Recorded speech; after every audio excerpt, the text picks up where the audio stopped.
Now we are. Jeez. Oh, now we are. Now we are. Yeah, here we go.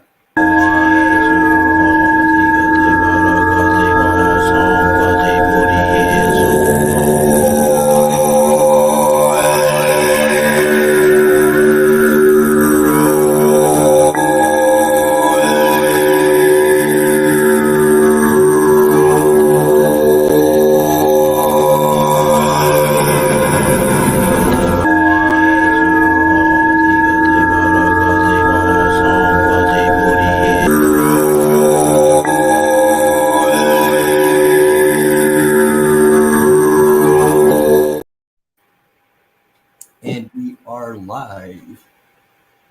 Live. We are live. So I'm going to get right to it, I guess. This piezoelectric effect you're talking about's got me tripping. Okay, so dude, this dude discovered that there's a. Can you hear me okay? Or? Yeah, I can hear you. Can you hear me? You're cutting out. I can hear you good, Michael. Yes, sir. Oh, okay. I have a little latency. Yeah, a little noisy in the background. Yeah, I just came outside to have a smoke while we're talking. Mm-hmm. So, yeah, this dude, Christopher Dunn, I'm sure you heard of him, right? Christopher Dunn? He's an archaeologist. He's not part of the cabal, you know what I mean? Mm-hmm. So he told this dude, John Cadman, I should play a video, I guess. How do you play the video? He gave me permission to play this video, so we're not going to get a copyright strike. But a ram, you know what a ram pump is? It's a water hammer. It basically. Oh, I've heard about it. Yeah, the water hammer. Yeah. So this is inside the pyramid. You can see it in the video here. It creates a vortex, and if you look up water hammer, it's all videos on how to not make one because they break pipes. But I can assure you, granite ain't going to be a problem. I've pulverized this granite, basically sand. I have I got a completely different take on what the pyramids of Giza are, and it's not a very popular idea. But from what I could see and what I've known about that pyramid, it's an orgone generator. Right. Yeah, we touched on this before. Right. So there's a room next to the Queen's Chamber too that no one even knows about that's filled with quartz sand, piezoelectric quartz sand. So I crushed up some of that from a big crystal. Okay, so if you have this water hammer hammering it, probably there's a capacitor. My theory is, I think Gerald's thinking the same thing. I think there's tunnels of coils that just are filled with salt water, and they're using that for the thing. Have you seen this? This is a brand new video. They're definitely, water is underneath the pyramid at one time. They do have all these tunnels that were filled with water. Now, water is probably one of the best materials to absorb orgone energy. Really? So, I don't even know anything about what that means. I would like to get to know it. Yeah, you have to really get into. I'm starting to get into Wilhelm Reich a lot more because a lot of what he's saying with the orgone energy, I feel there's a direct correlation with actually the ether. I think the orgone energy is the ether. Oh. So yeah. Okay. So the life force energy that is in all of us, it's in the earth, it's in every single organism, it's everywhere in space. Yeah. Wherever there's space, it doesn't matter where it is in the universe, in galaxies, whatever orgone energy is present. It is the ether. It is the primordial soup of existence, of reality. Yeah. Right. That's where it all starts. Prana, chi, right? Yep, exactly. That's exactly it. So, knowing this, okay, that's where we should really be focusing. I think Wilhelm Reich, I don't know if he had any correlations with his theory that the ether is orgone energy and vice versa. But from what I could see and what the properties are of this, primordial medium that we call the ether, I think his interpretation of it is orgon. He just gave it a different name. Mm-hmm. And I think that's true for a lot of things that people discover. They give it a new name, but in actual fact, it's something else that another person had a different interpretation of what it was. Right.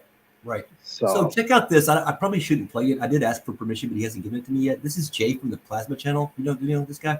yeah. Okay, did you see his last video? Look at this. It's called directional wireless energy. I'm just gonna play what we got 10 seconds or something without copyright strike. Is that right? Something like that? Yeah, something like that. I honestly was a bit shocked because I didn't expect it to go out that far. I expected a couple of feet. Okay, he's running water. He somehow I don't understand. He doesn't explain it. Yeah, very he was well. doing a lot of water. Yeah, he was doing a lot of his water experiments through the tubes. Yeah, So that was Sid- actually. Go ahead. Yeah, I know all about this. Yeah, he Yeah. did this experiment probably about 3 or 4 years ago. Yeah. So Right. I'm well aware of that. So he's saying that it's actually the water is actually the Tesla coil, and it works 7 or 8 feet away. Yeah, and he's also pointing out in this video. I wish I could just play it, and I almost want to because my channel's so new anyway.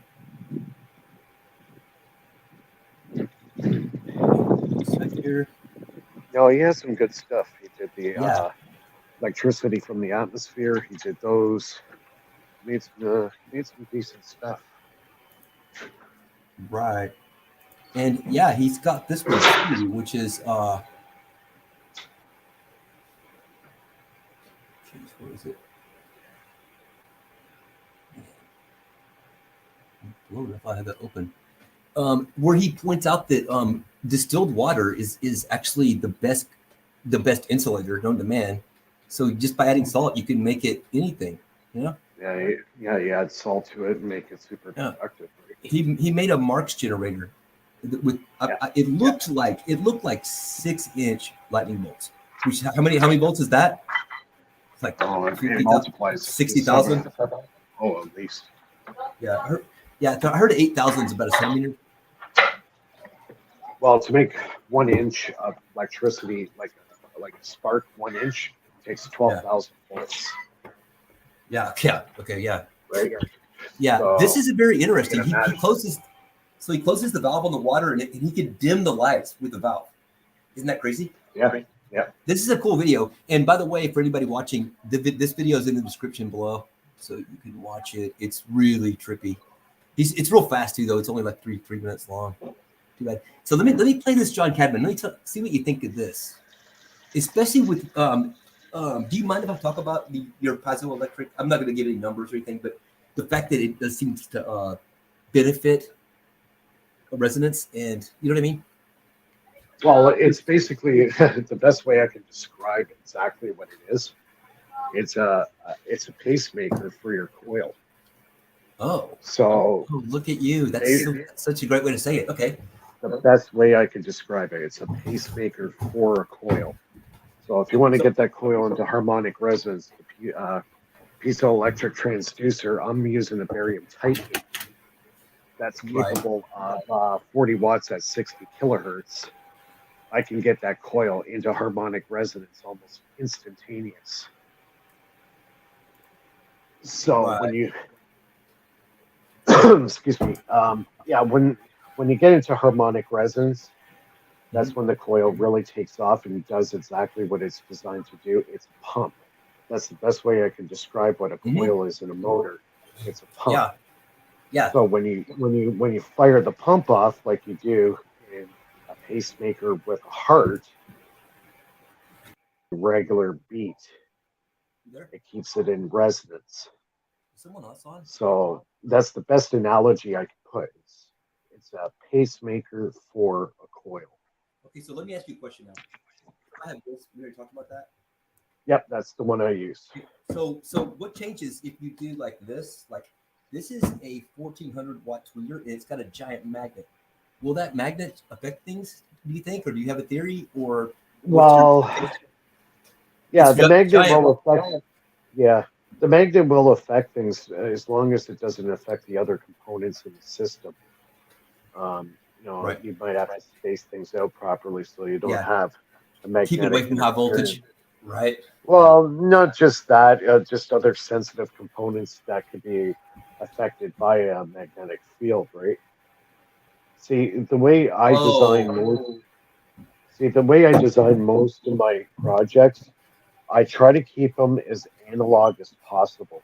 Okay, you have to sure. understand electricity is an organic substance, or Hmm. it's you can think of it like an organic material because it operates organically. It's part of reality.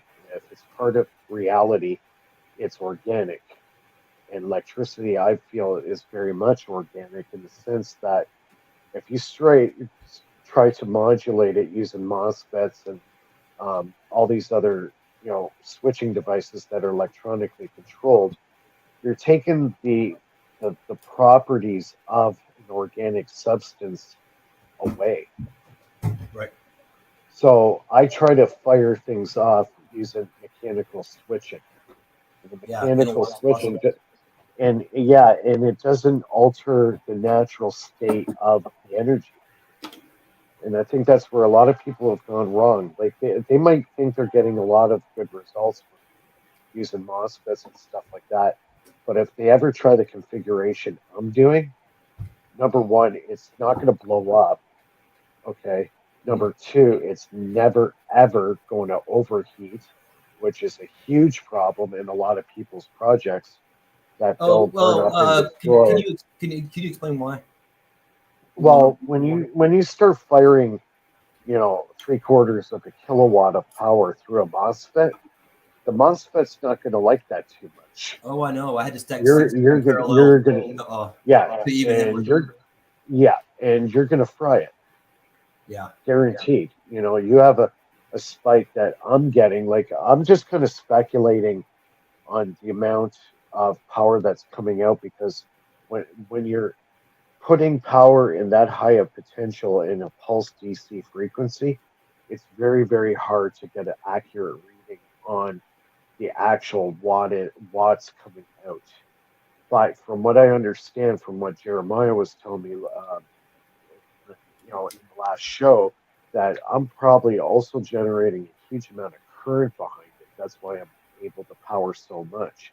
So Hmm. just for sake of argument, I was able to generate 1 amp of power. Okay, Hmm. and my peak to peak voltage is hitting 3/4 of a kilowatt. That means I'm putting out 765 watts of power, Yeah. and my And input. and wouldn't you say that you added load by putting the piezo on there? Well, no, it's not adding a load. It's putting the coil into a harmonic resonance. And what's happening because it's firing at 30 kilohertz? That's what the scope is telling me. It's running at about 30 kilohertz.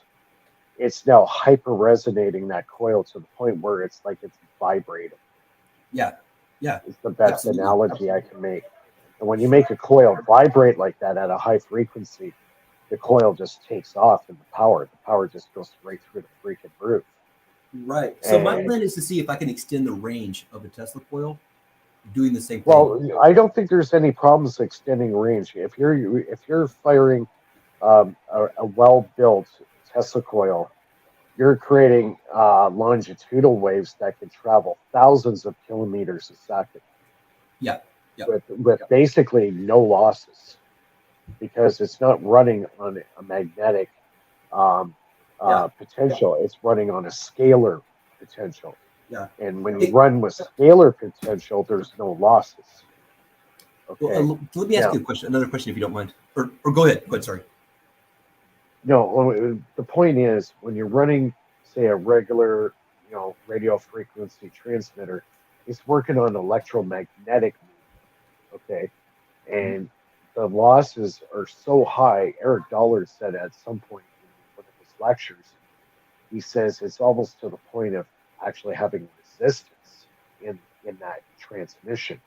He says when you're working at the scalar level, you have very little power input and you can travel huge, huge distances instantaneous with no latency or it's instantaneous propagation.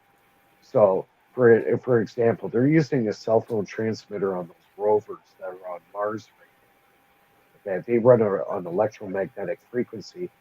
That signal goes to the orbiting satellite that's around Mars right now, and then from that satellite, it beams it back to Earth.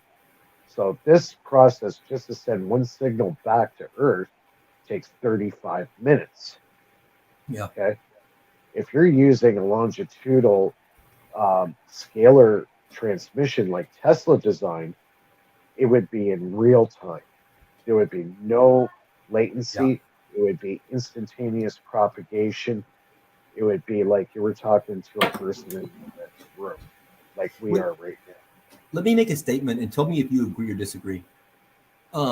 So these longitudinal scalar waves, Yeah. they either travel to the ether or they are the ether, and as they become physical, they gain magnetism. And no, high voltage first, and then low voltage second with high amperage. no, there's no magnetism in a longitudinal wave. No, but as it becomes physical, as the frequencies of our cells start, amplifying. Well, as soon as it hits So the receiver, that's turning the cells into magnets, or would you say no? well, no, like the longitudinal wave is part of the medium. It's part of the ether. It's an impulse. So right? it is It's the like ether, or it travels through it. In your opinion? Yeah, it becomes part of the ether, and it's an impulse. And that impulse can travel through space and time twice the speed of light. Then what is according to electromagnetic? Aristotle. What is electromagnetic electricity? It's a Well, version of that. anything that's electromagnetic, you're limited by the speed of light. You cannot exceed that, Right. right? But we all Because, know the speed of light varies, right? It's not a constant. because the scalar waves, the longitudinal waves, they aren't physical. They aren't part of this universe, right? They just kind of seep in. Yeah, they're part of the ether. They travel through the ether medium, or you could say it could travel through another dimension. That's why it's instantaneous propagation between point A and point B, right? Yeah. Where electromagnetic cannot do this. It Right. actually has a lot of losses. And you think a standard Tesla coil, or what we call a Tesla coil, because Tesla made a bunch of coils, right? I know that the pancake coil, it at least gives off capacity. It becomes a capacitor. That's what he said. And all coils have capacitance. All right. Really? And yes, all coils have capacitance. And capacitors working with coils is essential for creating if you're using like a Tesla scalar wave, the coil and capacitors work hand in hand together to modulate the impulse at a certain I hate to use velocity, but I'll just use it. Yeah. That's the best word. Yeah, a lot of people from the old days, they didn't like using velocity because when you're dealing with scalar waves, it's instantaneous. There is no velocity; it's there, right? Right. And that's why if you took two Tesla coils and you put a like a tuning fork on one side and you ring it, the other coil will receive that power with basically no power input. So Tesla's original transmitter that he designed did not have a power source. Mm-hmm. And you can put these two a transmitter and a receiver 1,000 kilometers apart, put a galvanometer on one side, and then a tuning fork and hit it on the first one. It'll transmit that power, and the galvanometer is going to move. Are you saying attach a tuning fork to it? Yeah, literally. Really? Yeah. Okay, so what about the fact that the Earth would be in the way? You know how I was talking about if we aimed at each other, if we aimed coils at each other, trying to power them both? It doesn't matter. It doesn't matter because the Earth is part of the ether. Yeah, the ether and the scalar waves just go right through it, right? They just go right through it. Well, it's merging with the same medium, so nothing. A brick wall won't stop it. A planet won't stop it. Nothing will stop it. Right. Because it is part of the medium. Right. Oh man, It I'm glad is. to hear you say It that. is. That's what I was hoping you would say, actually. See, everybody should be really getting back to the ether physics because it seems to be the key. The ether is the primordial medium of existence. Everything is in it. Anything in existence in our reality is in the ether. It's in our body, it's in your bike, it's in your car. It's everything that exists is in this medium. Everybody thinks outer space is empty. It's not. They say, "Oh, the vacuum of space." Well, Yeah, it's not a vacuum at all. It's ether. yeah, yeah, It's not empty at all. If sure, anything, it's full of a lot.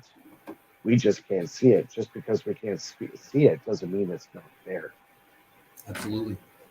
Let right? me play that. Let me play this. This is might trip you out because it occurred to me this accomplishes so much that the pyramid is designed this way.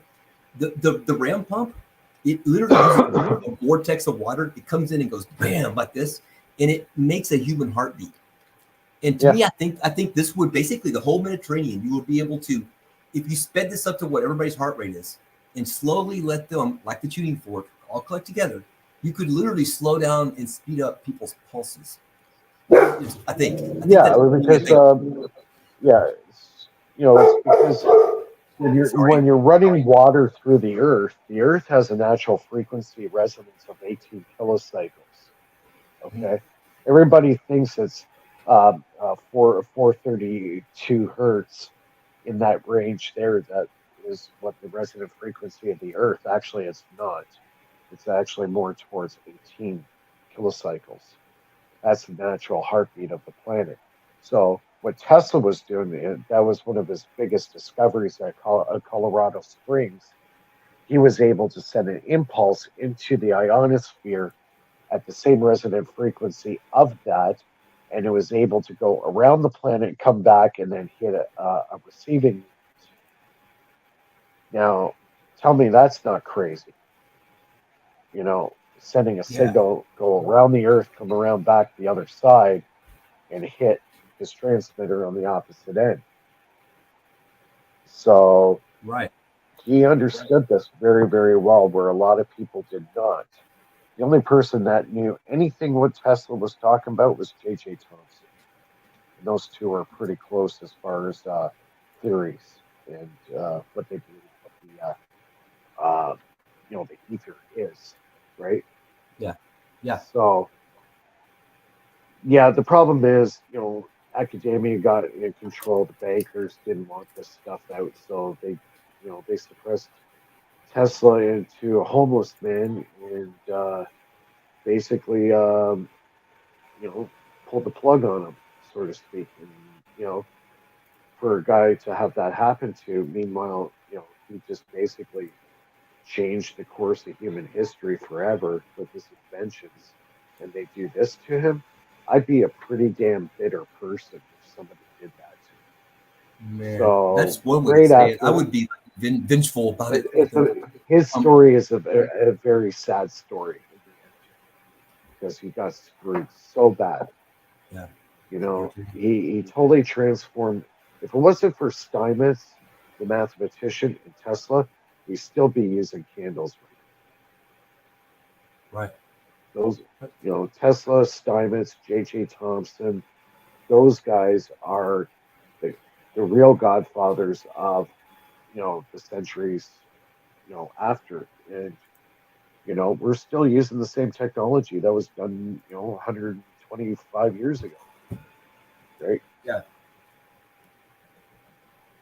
it's Trippy. a it's a pretty sad story. It seems like the inventor comes up with something great, and then all the money, the robber barons come out and screw him, Well, steal his inventions. They make have you all the money, and then have you seen the it's theory that the CIA actually um they put him up in New Yorker in an attempt to rebuild? The New York hotel was the biggest building, and you know how it's had yeah, its I was it there. had its I was own there. power supply. It had its own power, like it literally had Yeah, its own power plant. And the power plant provided 3 times more than it needed. So yeah. You, there's a show about this. Have you know what I'm talking about? Where they think that they think no, that I haven't seen that. No, but you have to if I were in the understand. CIA, we're fighting Hitler. I'd be like, let's see if his death ray works. works. Let's see if Vorten power does Oh, work. Hitler was all over You his know what I mean? neck. That's why the Germans were so far at everybody else in aerospace and all that. It's all because of Tesla's work. You know, like he created the electro U-boats. He created the power plant for those things. Yeah. He had this little generator that they used in the electro U-boats, a tiny little piston. And all I had to do is vibrate about a quarter of an inch. And he had two inductors on either side of it that were 50 miles long. So you got 100 miles long of inductor, and you got this little piston that's magnetic, vibrating at a high velocity using compressed air. And that's why the Germans were buying huge amounts of canisters of compressed air just prior to World War II. They were the power plant for the U-boats. Crazy. They were all electric. Gee, I wonder who built them. Yeah, I wonder. George Sharp. Maybe. You know who that is? Let me play this video really quick. Because I'm pretty tired tonight. I don't know how long I can go. But I want to cover a couple of things about it. I keep wanting to say. So Jared's making this. You see what he's talking about? He's putting a coil inside of a piezoelectric crystal inside of a pyramid made of basically what do you call it? Cement. What is it called? A geopolymer. What? Well, if you factor, I don't know if he knows about this, and he should factor this in. So I'm gonna play this really quick, okay? Yep. Just a sec here.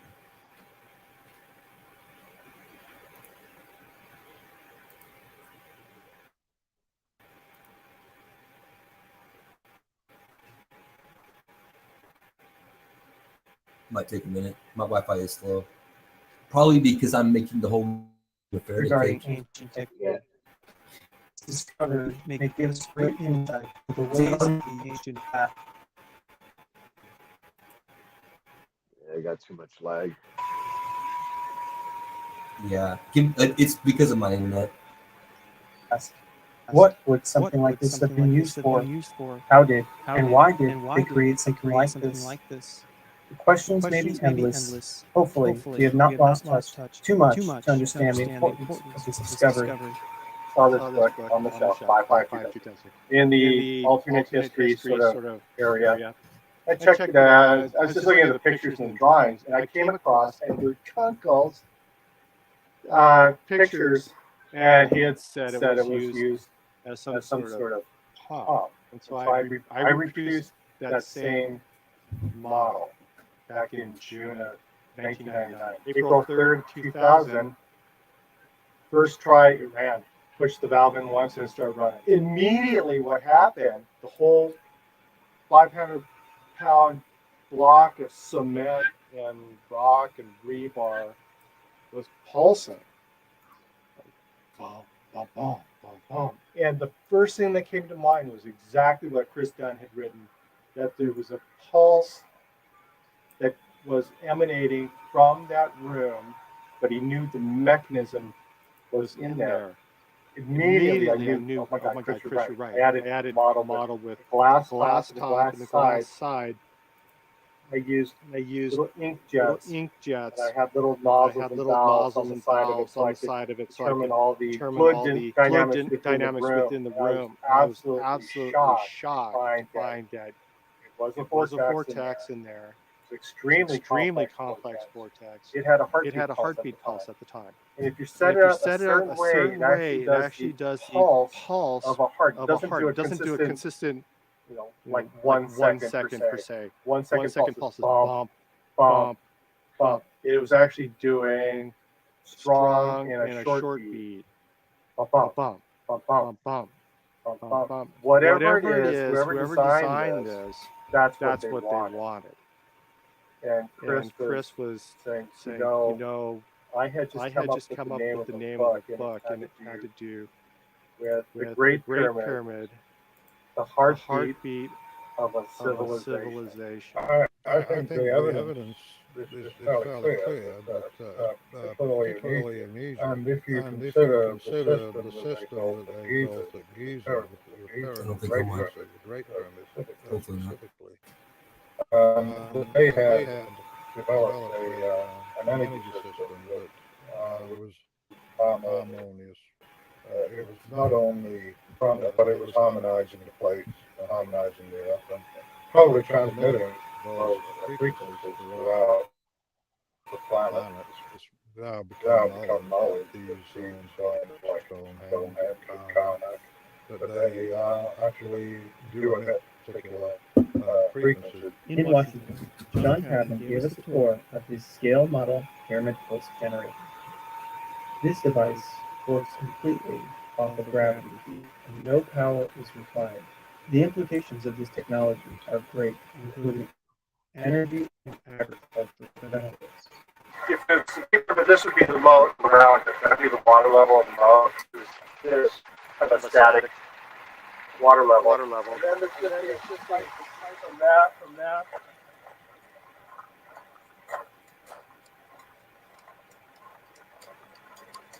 Just down to here. Just drop straight down in here. And then step a little room inside the cement case. So it's pumping water right now. Over to the far side of the house, about 400 feet away. Elevating it from here. And so this would be in the Great Pyramid. This would be the dead end shaft here. This would be the shaft here. And this would be the shaft here. It would go down to the Nile, which we just have a very simple valve in it. And so if you shut this, it changes the pressure. It'll change this rate and the intensity.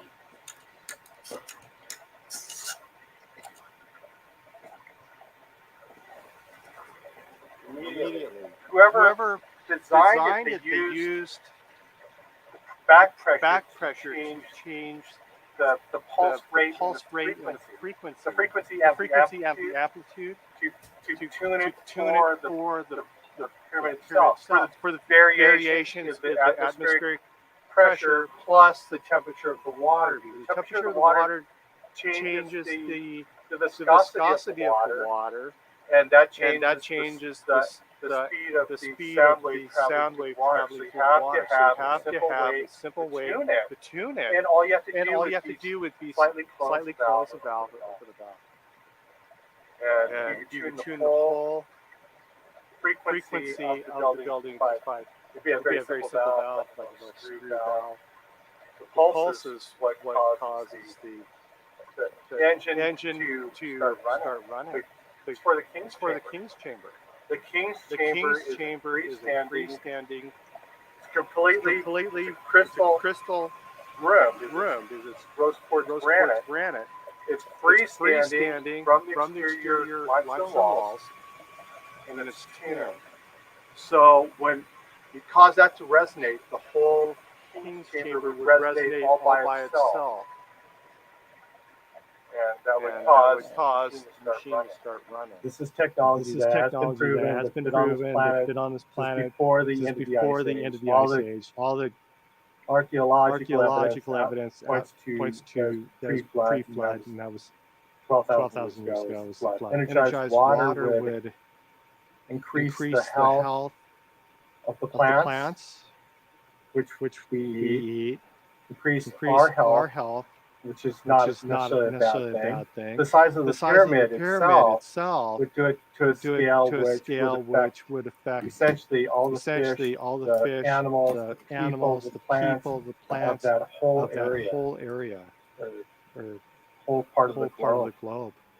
For free, forever. Nothing required other than let the water flow.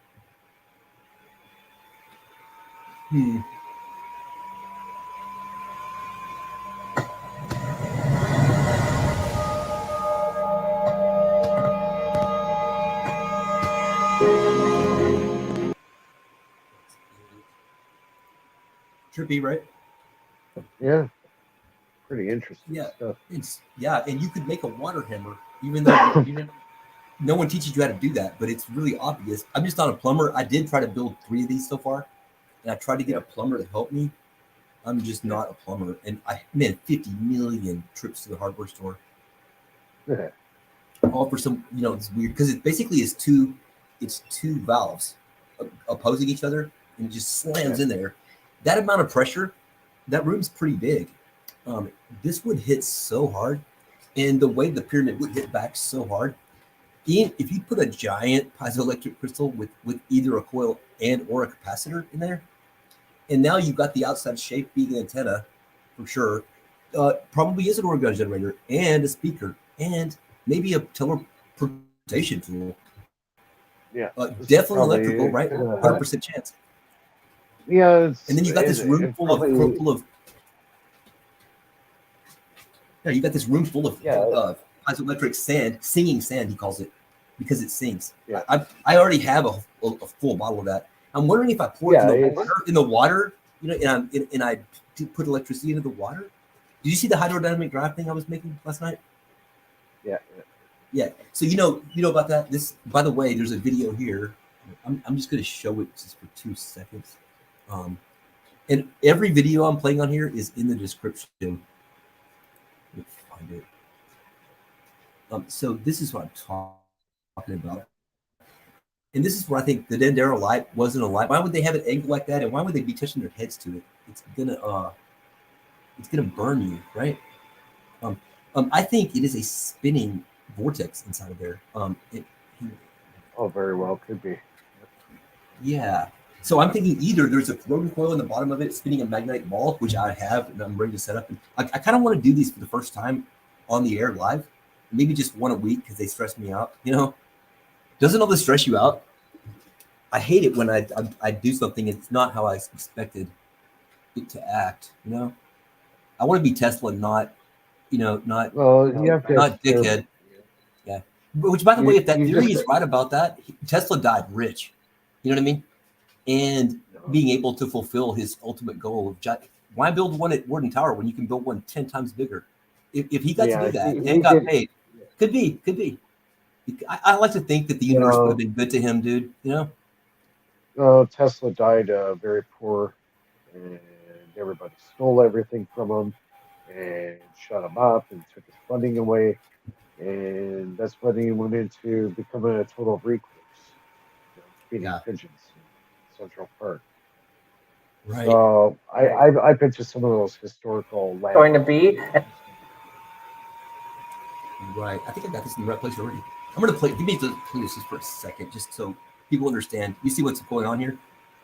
This is straight DC too, right? And so the faster the water flow is going to be. So if you move really close together, you can really get that water to shoot through. And if you put magnets on them, it does it even gnarlier. At the end of the video, because he's trying to use Valium or the liquid metal, it's not mercury. He's also showing how a boat can just be propelled around by this. So you can either use the water as the ground and put the top of the Tesla coil in the air, or look at what you could do. And as we just saw, these water hoses are traveling to different places, lighting up and charging cell phones. That J guy, that's what he does in the video. It really intrigues me. Is the water acting as a capacitor and replacing the Tesla coil? I don't understand how that works. I need to understand it. Yeah, water, has capacitance. It can store energy. Right? If it's alkaline enough, it has enough salt in it. That's a perfect capacitor. It will store power. It makes a good ground too if you're using it, for that purpose. When they had the RCA building where Marconi was building this radio station, they had huge networks of cabling and grounding going into the water. Right? Sorry, my chicky just got home. Sorry. Yeah, so water can be used as a very good ground system, and that's why Tesla built the Morning Club Tower on Long Island, is because he wanted to put the grounding network into the water. And that was the way to do it, right? Yeah. Okay, so this dude is spinning. This is it's not mercury, but it's flow in a circle. So it spins pretty good in a circle. So yeah, I've seen this. That's why I'm thinking. Yeah, that's why I'm thinking. Like, let's see if I got this right. Yeah. And so these are just taped on magnets. I know it looks ghetto, but I don't care. I just want to see if it works. This spins a tornado. So do you know that when the Jews were fleeing during the Exodus, they were following a tornado that looked like a tornado made of plasma, especially at night. So they're following. Yeah, if you go in the desert and you see a dust devil, Yeah. It's been known that lightning bolts can shoot out of that. Yeah, I have a picture of that happening. I actually have a picture of that happening.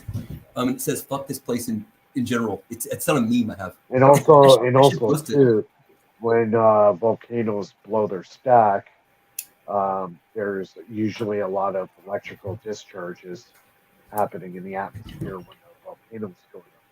The one that was really dramatic that I've seen recently was the volcano that blew up in the Philippines about 3 years ago.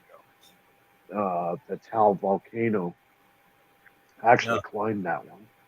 Really? The one I climbed was the one that blew up. Yeah. Way to be. So, yeah, that one there blew up pretty hard there about 3 or 4 years ago.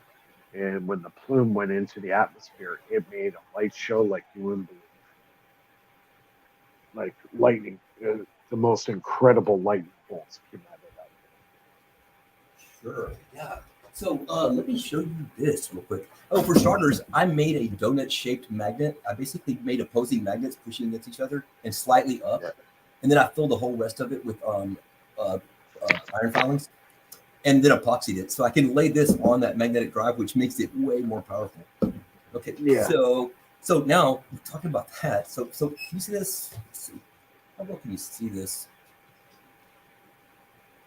So this is a star rodent coil, but I've exposed the wires at the top on every corner, and I'm thinking about putting this on ground, right?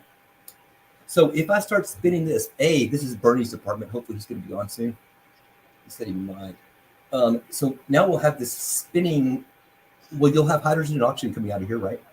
Because it'll be making monoatomic copper. So because this is just basically, it's this, but way narrower. So it's going to spin it really fucking fast, I think. It all depends really on what you're trying to do.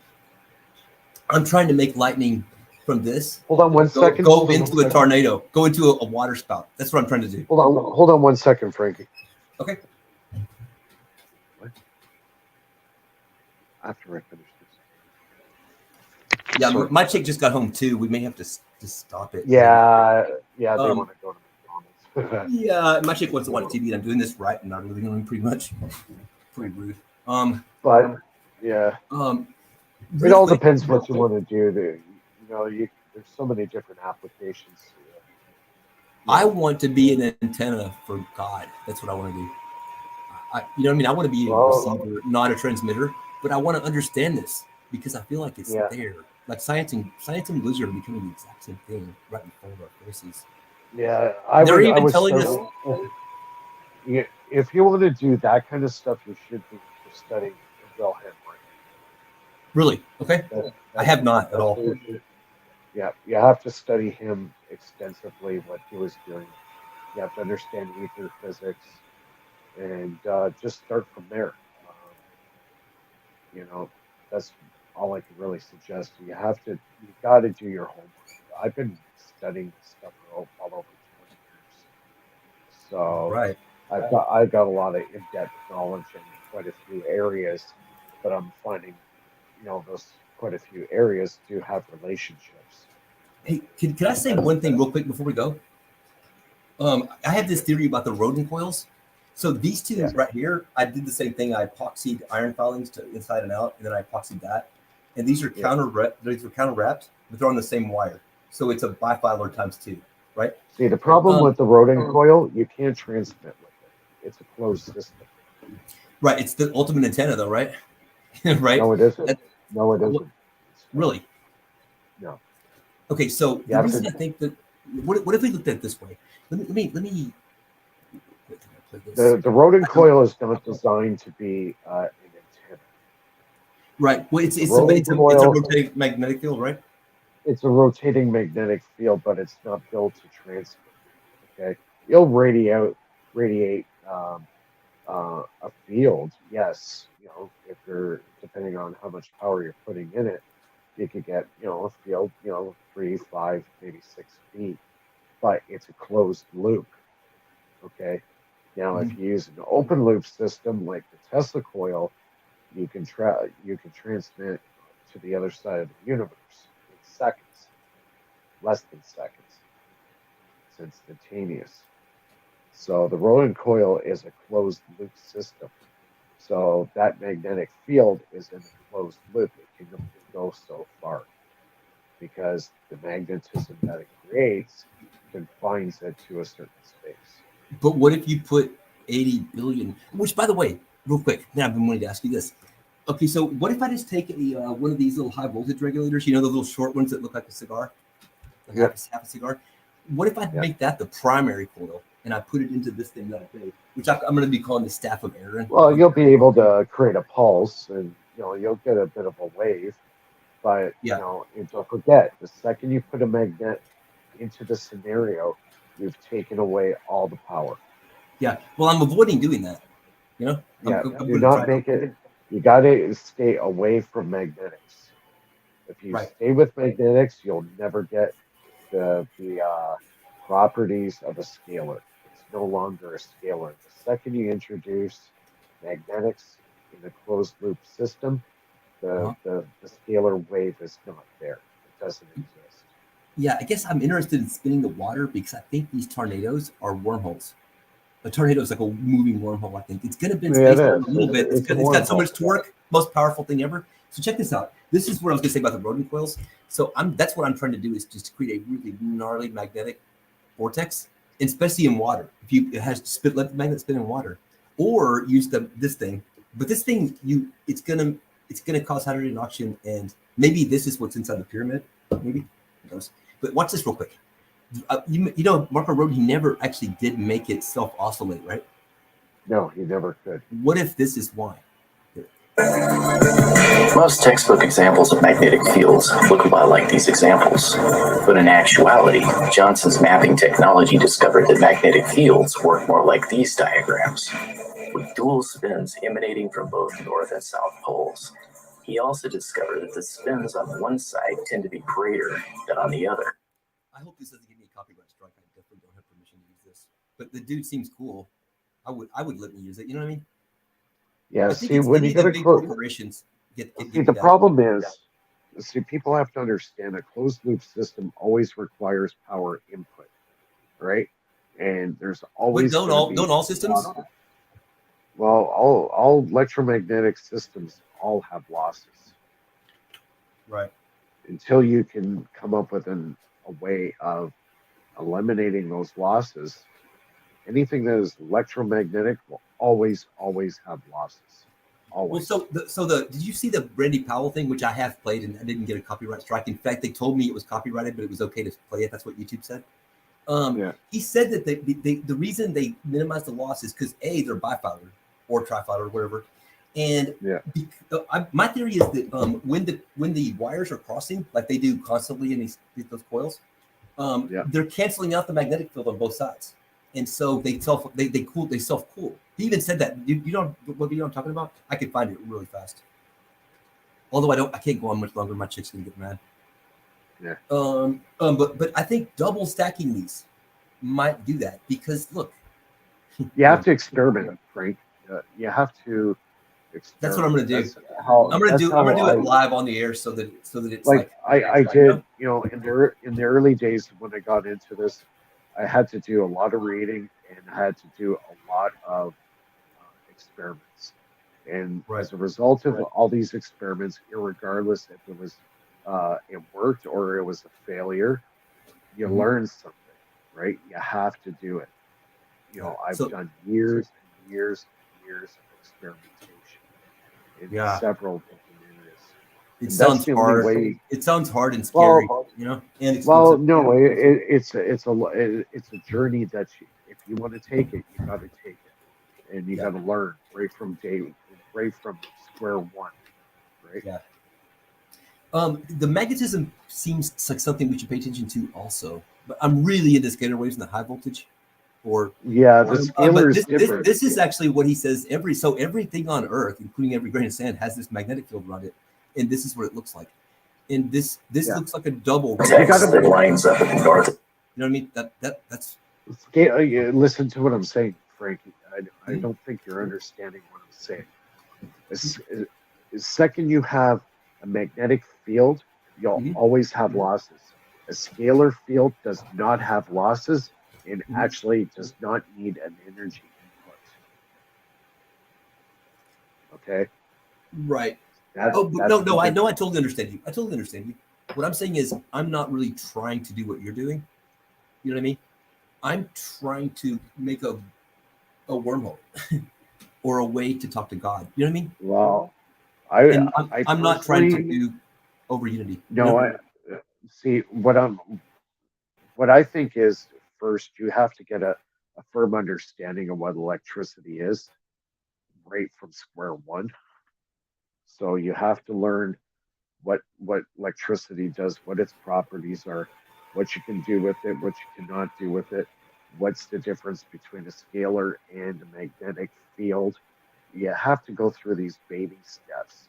You're trying to do something that's very, very complicated. Sure, yeah. Very complicated. You have to get a firm.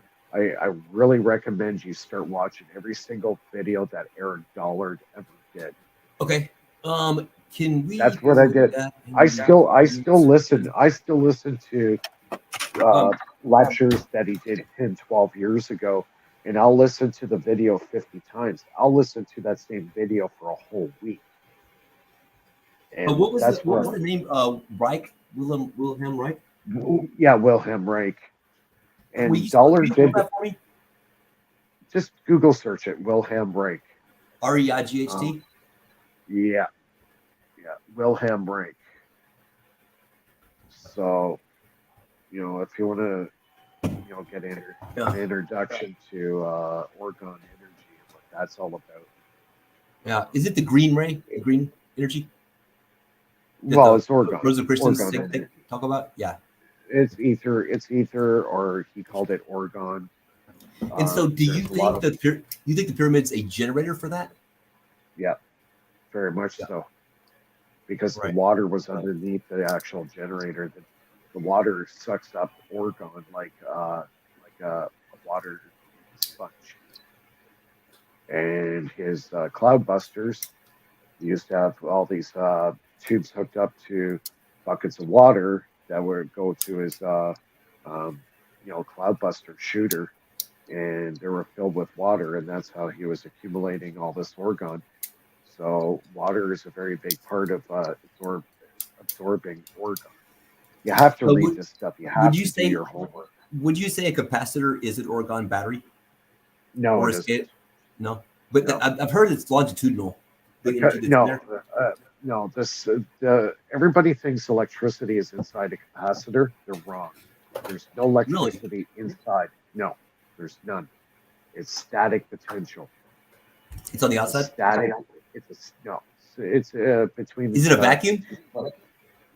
No, it's not a vacuum. See, yeah, we're getting into some really difficult stuff here. So you have to really start doing some of your homework on this stuff, because what I tell you, you won't understand. A capacitor will store electrical potential in a static medium. Okay, when it is released, that's when it becomes electricity again. Right. So what's happening is you're building up an electrostatic field on the two plates with the dielectric medium in the middle of it. And then when the energy is released on the other side of the capacitor, that's when the static potential becomes electricity again. It's very hard for somebody that's not well learned in it to understand that. Right. I'm not an electrician. I'm an amateur. I build racing drones. That's why I'm saying I understand the basics of what most electronic components are and do, but the best thing I have knowledge, not wisdom. You know what I mean? Right? Yeah. What I'm saying is, if you really want to learn this, you start listening to every single video that Eric Dollard ever did. Okay. Watch the video. It's called the energy synthesis. He talks about energy synthesis. It's like the basics of electricity. Watch that video about 100 times, and then you'll start to understand what electricity actually is. Well, I know it's a differential, right? It's which either makes me think it's a balloon or a Well, magnet to some extent, right? Electricity is not possible without two components: dielectricity and magnetism. Without those two medians, you do not have electricity. You can have one, but not the other. You have to have both together. And Without scalar those waves two- aren't electricity. Scalar, that's different. That's not part of electricity. It's working with the ether. Okay. What we're talking about is what we know as electricity today. And you can only manifest electricity. You have to have electromagnetism and dielectricity. With those two components, you have what we know today as electricity. Those are the two mediums you need in order to create electricity. Yeah. Can't have one without the other. And most of our electricity involves magnetism to turn motors, right? Well, it is. It's a Hertzian medium, right? But electricity can be synthesized into different ways, like scalar waves, to transmit signal or power at great distances with zero loss. Where a Hertzian, you can travel. It would take a lot more power to make a signal travel a certain distance, and it has huge losses because it's electromagnetic. You take the electromagnetism. What about take the electromagnet? Well, I mean, have you heard Bernie say that perhaps AC is actually the bad energy and DC is the good energy? No, DC electricity is the electrical medium that is not in a pulse. It's not modulated. Right. Perhaps that makes it more pure and more analog. Well, DC is, I guess you could call it like the basic power, right? But when you synthesize electricity into our reality through an electric generator, that's where you can do whatever you want with it. You can make it AC power, you can make it DC power. It's all how you change a waveform, right? DC doesn't have a waveform; it's a straight line. AC can be a wave, it could be a pulse, it could be a sine wave. That straight line, it sounds almost longitudinal, doesn't it? Straight line. Well, longitudinal waves are exactly that. It's actually a pulse. It's actually a pulse. Yeah. But the way it travels through space, it's a different type of medium, right? Yep. And there is no magnetism associated with a longitudinal wave. Right. And last time I spoke to you, you said a speaker output on an amplifier is an imitation of AC. What I think is our voices are what that is right now. So maybe AC is just a copy of that, and that's just DC. It's still changing. It's still following Faraday's law. The field is changing, right? Right. So it's taking power and modulating it. I think Bernie's right about this. AC is actually just an evil ripoff of our voice. You know what I mean? It does the same thing. Yeah, it's modulated. So, yeah, which means you can use it in a transformer, right? Of course, any kind of modulated electricity can go through a transformer. Yes. So I say AC is the ripoff of modulated DC. So you can't put a straight DC power into a transformer. It will not work. No. There has to be a frequency involved. Right. Which either a spark gap or an amplifier, which MOSFETs, right? Or whatever, electronic modulation of electricity, or a three-phase generator, or whatever. Okay. So, hey, check this out.